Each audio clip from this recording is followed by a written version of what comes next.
I thank God for today's word which I heard. मैं परमेश्वर को धन्यवाद देता हूँ जो आज मैंने वचन सुना। I like to encourage. I was encouraged this week with one word, and it compared to my life which I lived. इस सप्ताह मुझे एक वचन से बहुत प्रोत्साहन मिला और और मैं जैसा जीवन जीता हूँ उसमें मुझे काफ़ी सहायता मिली उससे उस वचन से। There was one verse which came to my mind in Psalm 142. एक वचन मेरे मन में आया भजन संहिता 142। I was reading this chapter actually. Then this verse came, and it encouraged me, and it made me to think about my previous life. ये अध्याय मैं पूरा पढ़ रहा था और ये वचन मुझे मिला और फिर ये वचन से मैं मेरे पूरे जीवन पे सोचने लगा कि Actually, this chapter is of a prayer which David prays to God, ये अध्याय पूरा एक प्रार्थना है जो दाऊद परमेश्वर से कर रहा है। and it's 142 and 143. Both the chapters have the prayer request. He is asking to God for help. अ, अध्याय 142 और 143 दोनों प्रार्थना है जो परमेश्वर से की जा रही है। So in this verse, it says there is one verse which really touched me. Was David was such a person. He was, if you look at his life, he was such a person. He when he was a shepherd, he killed bears and lions, and he was a very good warrior. जैसे मैं पढ़ रहा था ये अध्याय तो मैं दाऊद के बारे में सोच रहा था कि वो एक चरवाहा था लेकिन वो भेड़ शेर और सिंहों को ऐसे फाड़ के फेंक देता था। But one such time, one of his one situation came where he mentions about his loneliness in his life. लेकिन एक समय ऐसा आता है कि जहाँ वो अपने अकेलेपन को बताता है। It says in verse 4. चौथे वचन में It says, therefore, there is no one who regards me, there is no escape for me, and no one cares for my soul. मैंने दाहिनी Verse 4. For there is. मैंने दाहिनी ओर देखा परंतु कोई मुझे नहीं दिखता, मेरे लिए शरण कहीं नहीं रही, न मुझे कोई पूछता है। So, David might have had many friends, his relatives, his parents, his brothers, sisters. He might have had, but here it says that he was very lonely, and there is no one who cares for his soul. Dawood के पास कई मित्र रहे होंगे, उसके परिवार में उसके भाई बहन माता पिता, लेकिन इस जगह पे वो कह रहा है कि उसके पास कोई नहीं है, वो काफी अकेला है। So in my life also, might sitting here, might be one situation where we feel that even though there are so many people around, even there are wife, husband, children, but there are one moment where we feel so lonely. कई बार ऐसे ही हमारे जीवन में हो जाता है कि हमारे हमारे पास सब लोग होंगे, हमारे मित्र भाई बहन, लेकिन फिर भी आप ऐसा महसूस करोगे कि आप काफी अकेले हो There is no one to go to and share our feelings. और आप ऐसा महसूस करोगे कि आपके पास कोई नहीं है जिसके पास आप जाके आपकी भावनाएं प्रकट कर सको। So in my life also, I felt in this situation. I came through this situation. और मेरे जीवन में भी मैं इस अनुभव से गुजरा हूँ। But here it says that he looks at God. लेकिन यहाँ ऐसा लिखा है कि वो परमेश्वर की ओर देखता है। So in my life, when I was going through such situation, I could not look at God. और मेरे जीवन में जब मैं इस परिस्थिति से गुजर रहा था, मैं परमेश्वर की ओर नहीं देख पा रहा था। There was so much tremendous pressure. There was so much such situation that I could not see anything. और उस परिस्थिति में इतना मेरे ऊपर प्रेशर था कि मैं उसके अलावा किसी और चीज पे ध्यान नहीं दे पा रहा था। But here David encourages with his prayer that he looked at God. लेकिन यहाँ पे दाऊद हमें प्रोत्साहन कर रहा है कि इस ऐसे परिस्थिति में उसने He is परमेश्वर की ओर asking for देखा, help from God. वो परमेश्वर से सहायता मांग रहा है। So I was encouraged that whenever I go through or in coming days, this situation comes, I should look at God first. तो मैं इससे काफी प्रोत्साहन हुआ कि आने वाले समय में अगर ऐसी परिस्थिति आती है तो मैं परमेश्वर की ओर देखूं। Maybe our household may not help, but God really will help out and He will reach out His hand to us. शायद हमारे परिवार के हमारी सहायता नहीं कर पाए, लेकिन परमेश्वर हमारी सहायता जरूर करेगा, वो अपना हाथ हमें देगा। This is Old Testament where David lived a life. There was in New Testament, Jesus also lived in the same life. ये पुराना नियम है जहाँ पे दाऊद ने अपना जीवन जिया। इसी प्रकार नए जीवन में भी हम यीशु मसीह का जीवन देखते हैं। It says in Hebrews 5 verse 7. इब्रानियों इब्रानियों 5 उसका 7वां वचन। In the days of his flesh, he offered with prayers and supplication with loud crying and tears. यीशु ने अपनी देह में रहने के दिनों में ऊंचे शब्द से पुकार पुकार कर और आंसू बहा बहा कर उससे जो उसको मृत्यु से बचा सकता था प्रार्थनाएं और विनती की और भक्ति के कारण उसकी सुनी गई। But yes, there is because of his pittiness, his father listened to his prayer. और उसके आंसू बहाकर जो प्रार्थना करता था उससे परमेश्वर ने उसके प्रार्थना को सुनी। So this is my encouragement that if no one is there to help us, God is there from above who is looking and he knows what situation we are going through. मैं आपको यही प्रोत्साहन करता हूँ कि आप कोई भी परिस्थिति में हो परमेश्वर आपको देखता है और वो आपको आपकी सहायता Today we करेगा। heard about the sin. Even if you are dealing with one sin, that we can come to God and He will deliver us from that sin. और आज हमने पाप के बारे में सुना तो वो एक पाप क्यों ना रहने दो, हम परमेश्वर के पास जा सकते हैं और वो हमें उससे छुड़ाएगा। There is no place for discouragement at all. हमें निराश होने के लिए कोई भी निराश होने की कोई जरूरत नहीं है। Even at Jesus' time, that adulteress was she was very much involved in that sin, adultery sin. और जो वो स्त्री थी जो व्यभिचार में थी, She was involved in that adultery sin. She could not come out. और जो वो स्त्री व्यभिचार में थी और जो बाहर नहीं आ पा रही थी, But Jesus gave her a life, and she could not imagine that she can live a life, godly life.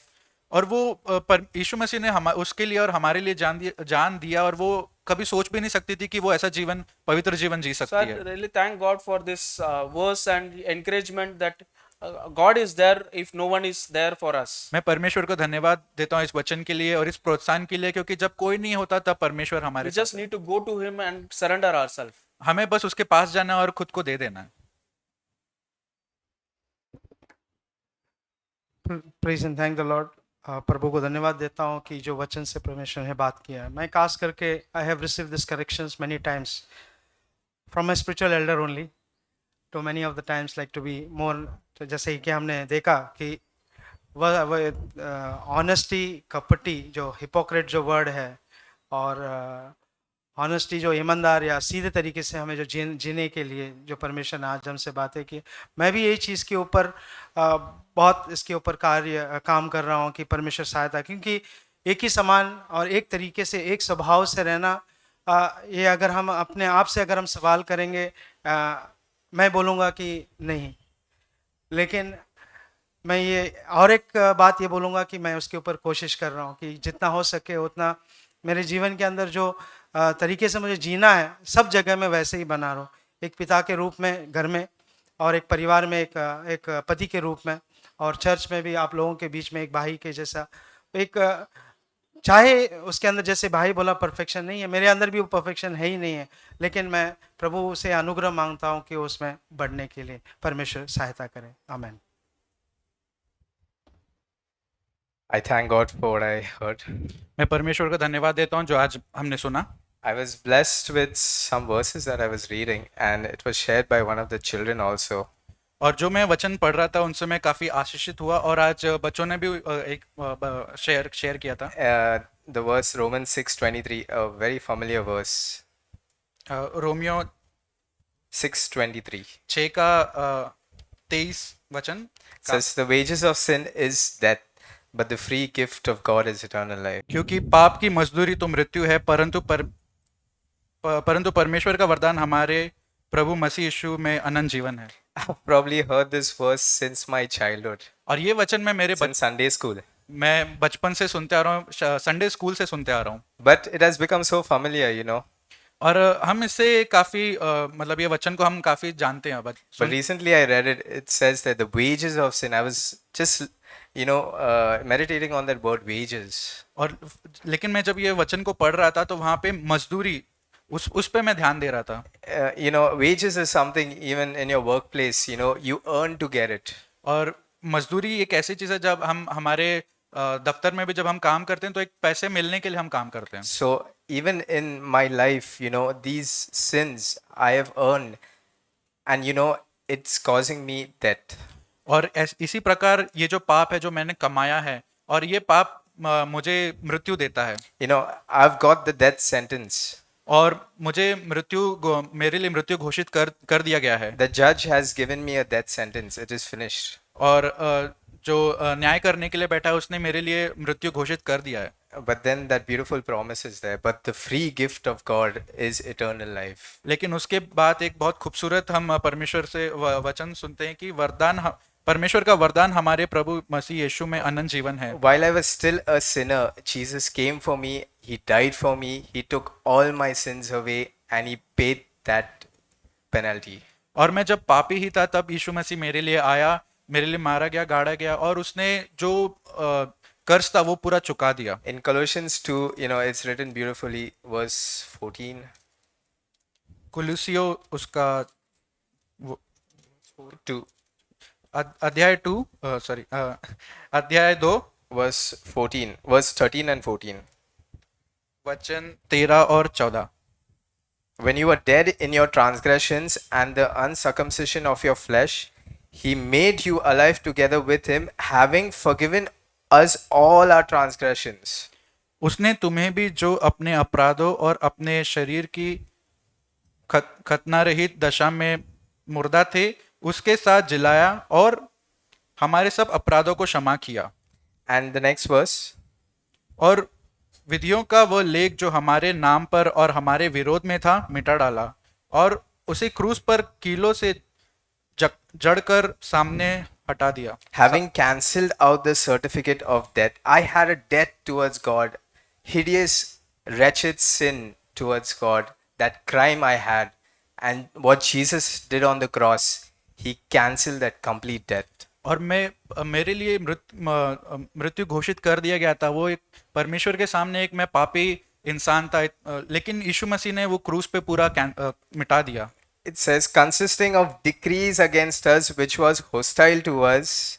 Decrees is something which an authoritative figure like a judge can give us a judgment and say, this is your judgment, you're guilty of it.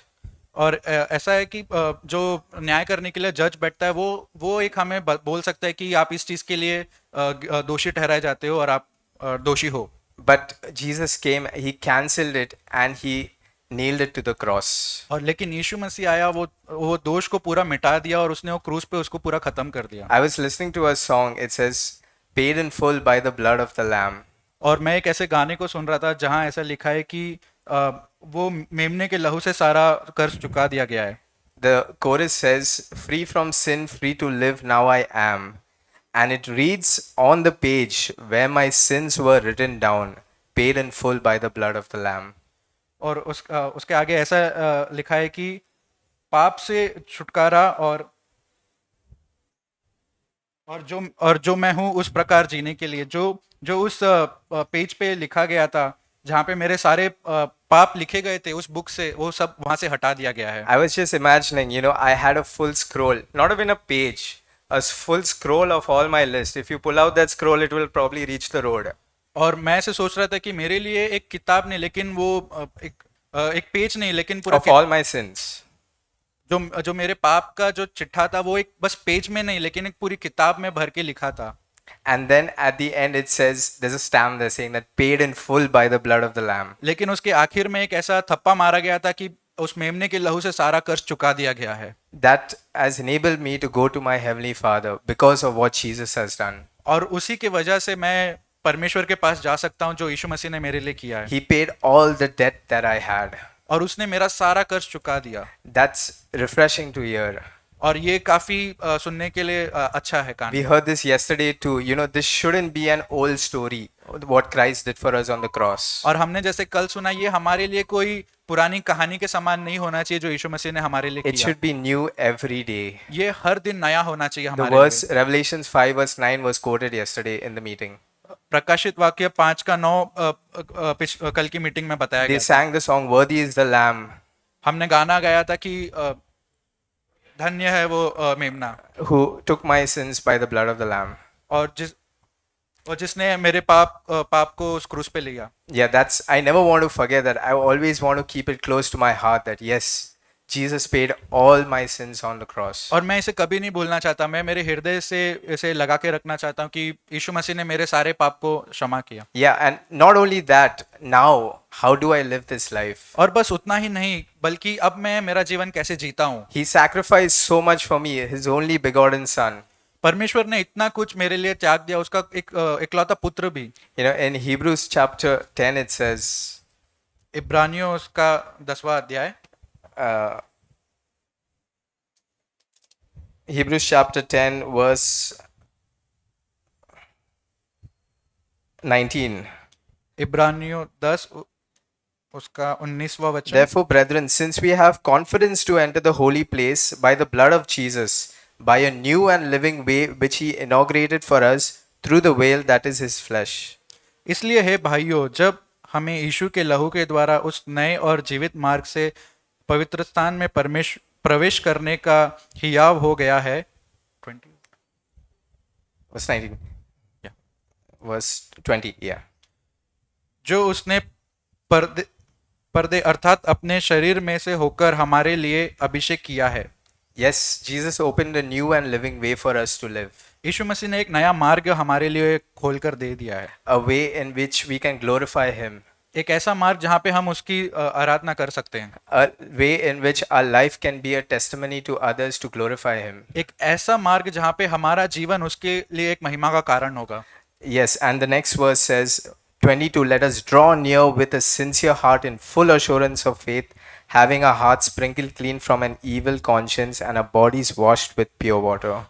22वां वचन, तो आओ हम सच्चे मन और पूरे विश्वास के साथ और विवेक का दोष दूर करने के लिए हृदय पर छिड़काव लेकर और देह का शुद्ध जल में धुलवाकर परमेश्वर के समीप जाएं। Yes, we need to repent from our sins and turn our way of living. हमें हमारे पाप से मन फिराना है और हमारे जीने का तरीका He बदलना है। paid a great price for us. उसने हमारे लिए एक बहुत ही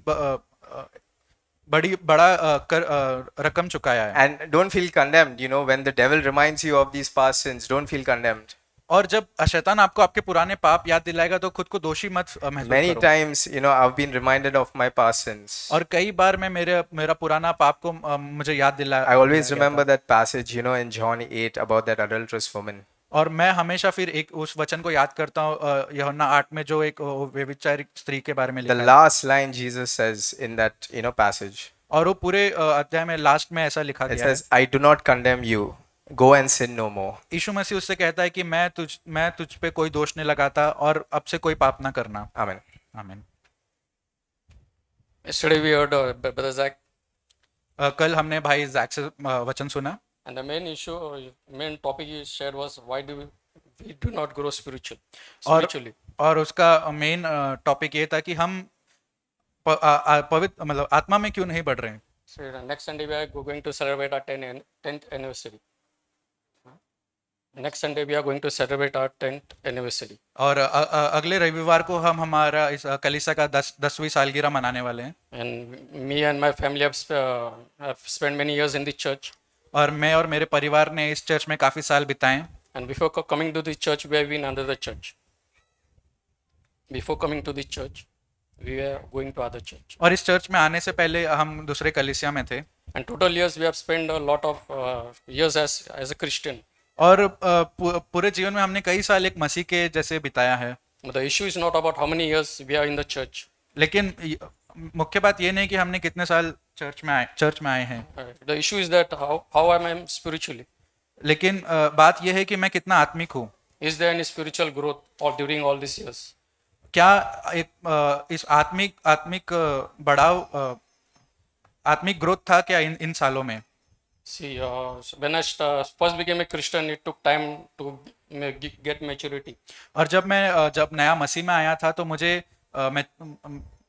बड़ा होने के लिए मैच्योर होने के लिए थोड़ा समय लगा। But after spending many years, लेकिन कुछ सालों बाद then there should be a physical growth in my spiritual life. तो कुछ साल बीतने के बाद मेरे आत्मिक जीवन में एक बढ़ावट होनी चाहिए। And this is in the way that I live. और ये ऐसा है जैसे मैं जीता हूँ। In the church, at home, and at my workplace. Church में, घर पे और मेरे काम करने के स्थान पे। And everywhere I should be the same.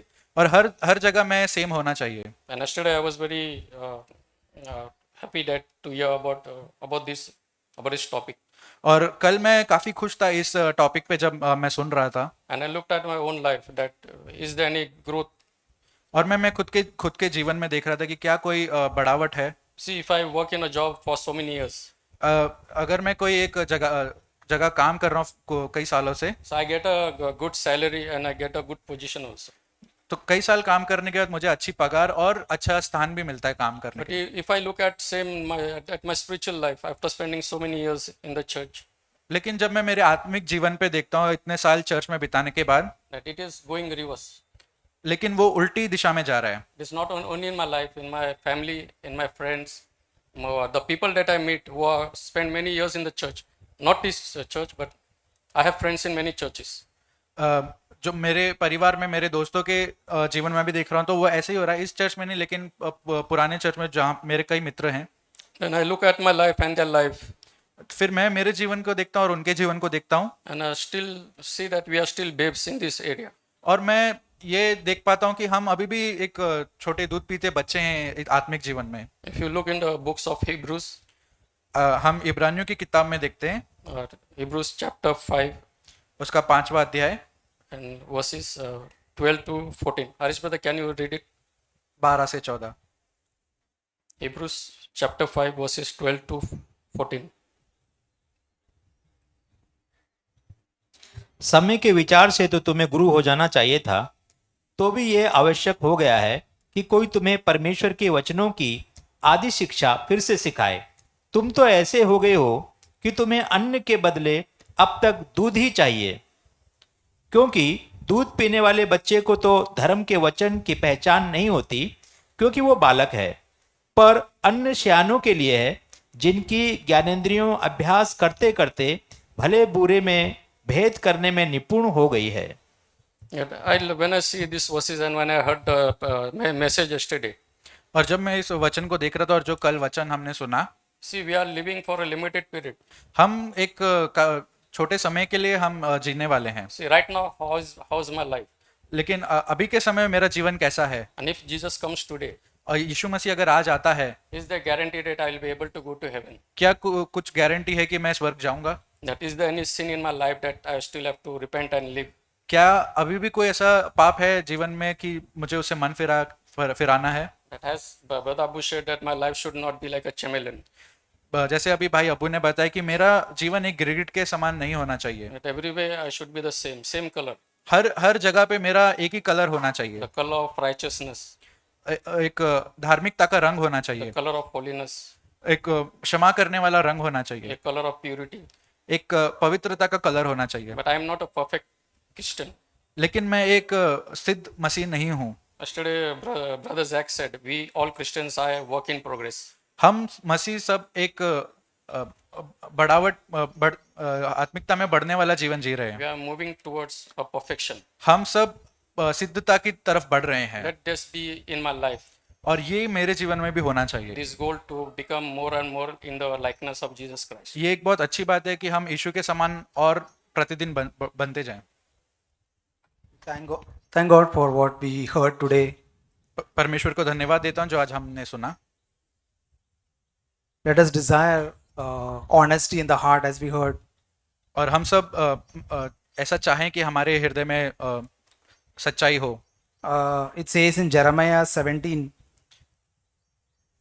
जर्मया उसका 17 the 9th verse. उसका 9वां वचन। The heart is more deceitful than all else, and is desperately sick. Who can understand it? मन तो सब वस्तुओं से अधिक धोखा देने वाला होता है, उसमें असाध्य रोग लगा है, उसका भेद कौन समझ सकता है। And the next verse, I the Lord search the heart, I test the mind, even to give to each man according to his ways, according to the results of his deeds. मैं यहोवा मन की खोजता और हृदय को जांचता हूँ, ताकि प्रत्येक जन को उसकी चाल चलन के अनुसार अर्थात उसके कामों का फल दूं। It is the Lord who tests our hearts and searches our hearts. परमेश्वर ही है जो हमारे हृदय को जांचता और परखता है।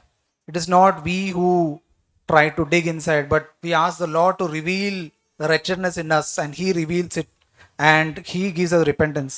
हम नहीं हैं जो अपने हृदय में खोद कर ढूंढने की कोशिश करते, लेकिन परमेश्वर ही है जो हमारे हृदय में जो गंदगी और पाप है वो हमें दिखाता है। When we are honest about what God shows us, He will show us more and more जब हम परमेश्वर से सच्चा रहते हैं तो परमेश्वर हमारे अंदर की कमियों को और दिखाता है। And then there is a promise in Ezekiel 36.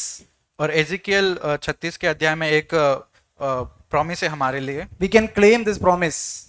और हम इस वचन को हम बोल सकते हैं जोर से 25 onwards. 25 वचन से। Then I will sprinkle clean water on you, and you will be clean. I will cleanse you from all your filthiness and from all your idols. मैं तुम पर शुद्ध जल छिड़कूंगा और तुम शुद्ध हो जाओगे, और मैं तुमको तुम्हारी सारी अशुद्धता और मूर्तों से शुद्ध करूंगा। Next verse. Moreover, I will give you a new heart and put a new spirit within you, and I will remove the heart of stone from your flesh and give you a heart of flesh. मैं तुमको नया मन दूंगा और तुम्हारे भीतर नई आत्मा उत्पन्न करूंगा, और तुम्हारी देह में से पत्थर का हृदय निकालकर तुमको मांस का हृदय दूंगा। The next verse. I will put my spirit within you and cause you to walk in my statutes, and you will be careful to observe my ordinances. और मैं अपने आत्मा तुम्हारे भीतर देकर ऐसा करूंगा कि तुम मेरी विधियों पर चलोगे और मेरे नियमों को मानकर उनके अनुसार करोगे। The Lord has promised He will do it. परमेश्वर ने हमें वायदा किया कि वो करेगा। He will put His Holy Spirit within us, वो उसकी पवित्र आत्मा हमारे अंदर डालेगा, and He will cause us to walk in His statutes. और वो हमें उसके मार्ग पे चलने के लिए सहायता करेगा। He will give us a new heart, a heart that is yielded to Him. और वो हमें एक नया हृदय देगा जो हृदय उसके लिए रहता है। A heart that is honest and good, as we heard. वो हृदय एक सच्चा हृदय होगा। God will do that, and we believe He will, in the coming days, He will make our hearts soft towards Him. और परमेश्वर हमारे जीवन में ऐसा करेगा, और वो हमें ऐसा हृदय देगा आने वाले दिनों में जो उसके लिए होगा। May God help us. परमेश्वर हमारी सहायता करे।